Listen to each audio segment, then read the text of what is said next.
Welcome back, everyone. If you've been with us on this journey through this book, Prediction Machines, The Simple Economics of AI by Ajay Agrawal, Joshua Gans, and Avi Gofab, you know we've been unpacking the big ideas for how AI is transforming work, decision making, and even entire business models. So today we arrive at chapter 19, titled Your Learning Strategy. This chapter asks a crucial question. In a world dominated by AI predictions, how do individuals and organizations stay ahead? Wow, I think that's an interesting one. So this is not just about survival; it's about thriving. Whether you're an executive steering a multinational company, an entrepreneur launching a startup, or an employee wondering how to remain valuable in your field, this chapter speaks directly to you. Because as we know it, the AI is fast paced, right? Before you know it, you'd have something new, something improved. So how do you stay on top of your game? That's what this episode is all about. So, the author start by explaining that AI is reshaping not just what we do, but how we learn. Prediction machines are increasingly taking over routine tasks, which makes the value of human skill relevant. But right now, it's shifting. Skills are becoming obsolete faster than ever before. Technical skills in areas like software engineering or data science might need updating every 2 or 3 years. The key skill of an AI era is not mastering one technology, it's learning how to learn. Hmm.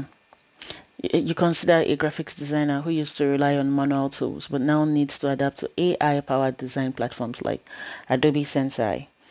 Those who learned how to integrate AI tools into their workflow thrived, while those who resisted would absolutely fall behind.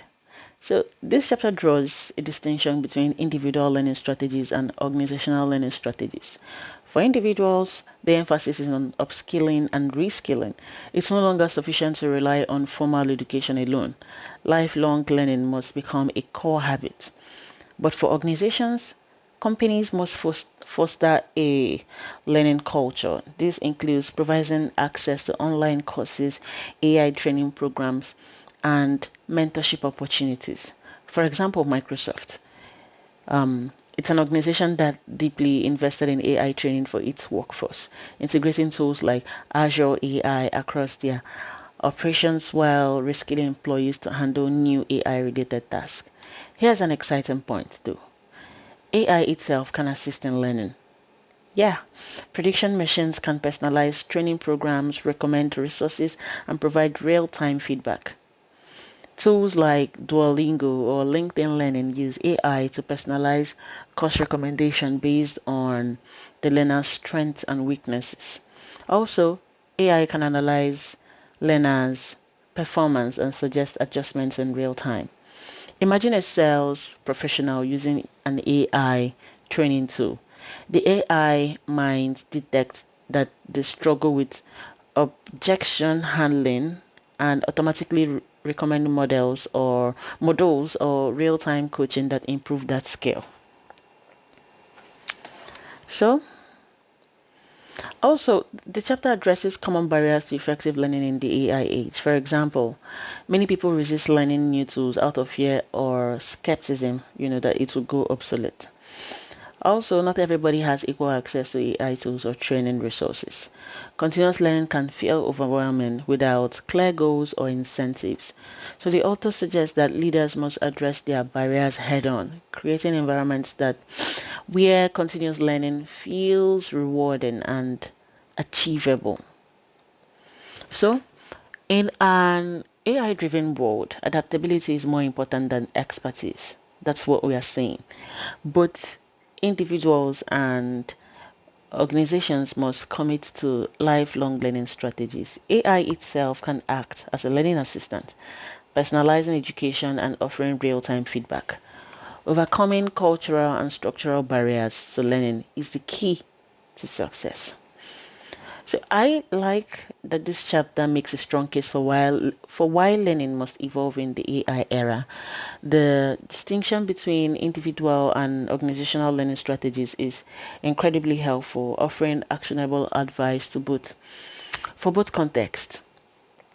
So whether it's Microsoft organizational learning strategy or AI-driven platforms like Duolingo, they are all concrete and relatable, grounding the theoretical points in practical reality. I also think that the idea of AI as a personalized tutor is particularly exciting, showing how prediction machines can optimize not just business flows but personal growth as well.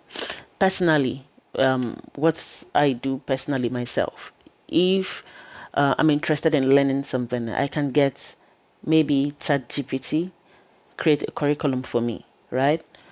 And I go through it, make sure that that's what I want. Maybe I could use even another model, maybe cloud, right? To create under curriculum, compare the two, know what's missing, just come up with something created by AI or by created by AI, checked by other AIs, and then I start to learn using this curriculum. I find out that most times this curriculum are as complete as you may think and very detailed also. And also in the journey of learning, if there's something I do not understand, AI is always there. You could ask, what does this mean? Why do I use this? How do I use this? So it's particularly very useful for as a personalized tutor. So but while this getting back to this book, while the chapter emphasizes why learning is essential, it doesn't fully explore how individuals without access to advanced tools or expensive programs can stay competitive. Yeah, that's a challenge because not everybody has access to AI. So how do we improve access? And there's also this discussion on learning fatigue. And I think that discussion could have gone deeper because imagine spending 1 month learning something, learning a technology, and then the next 2 months there's something better, there's something hotter. So yeah, learning fatigue is actually a real thing in a world where everyone is being asked to learn constantly. How do we prevent burnout? What systems or support structures are needed to balance productivity and well-being? I would think that people should find a way to enjoy learning itself. So if you enjoy learning, it drastically reduces your chances of burnout. And if you have lesser pressure at work to learn something, it reduces um, the probability or the possibility of a burnout that occurs very frequently. I think this chapter is incredibly relevant to everyone navigating the modern workforce, whether you are a manager building a training program or an employee sharpening your skills or a student preparing for the workforce. The insights are universally applicable. For students, you want to set aside dedicated time for learning every week. Use AI tools like LinkedIn Learning or Coursera to focus on skills most in demand in your industry. And I think it's great that you mentioned Coursera because I just remember that the last time I logged into Coursera, they now have like everybody has a chatbot right now integrated into their website. So this means that as you learn, um, your learning gets adjusted based on your learning pattern or learning behavior. And I think most what I found most interesting was that if I listened to a video, it was like listening to a video or learning with an AI, with a body, right? Because if there's something I did not understand, I could just ask the AI, what does this mean? And because it has access to the learning materials, it could simply chip in its 2 cents on, giving me another perspective on the question I asked. So I think that's really interesting for learning. So for organizations, you want to build a culture of learning. You want to encourage employees to spend work hours on skill development and provide AI tools to support their growth. And for entrepreneurs, you want to think about how AI can enhance your team's capabilities. Could AI power powered training tools accelerate your team's adaptability. For example, Google recently announced AI-driven training programs for their global workforce to improve adaptability across emerging technologies. They've even extended similar AI literacy programs to the general public through Google's Digital Garage. Now, these are my reflection questions for today. Number one, how often do you set aside time specifically for learning? So I don't want you to think about it. And as usual, I'd like to hear your thoughts in the comment section. The second question for today would be, what barriers do you face when trying to learn new skills? And how might you overcome those barriers? And the third question I'd want you to think about, is your organization actively investing in AI related training programs? So I'd also want to say something based on that. So it's possible to work in an organization where you have all these resources to learn by yourself, more like self-paced learning. But then nobody ever tells you to learn them. So it means that if you're interested in learning, the resources are there for you and they are free of charge. So I did work in a county, right, at some point, and while I was looking at everything that I had access to, I discovered that I had free access to Google Google Cloud Skills Boost. So already paid for by the county. So what this means is, even though the county is not monitoring my learning or anything, they have all these resources available to me just in case you wanted to learn.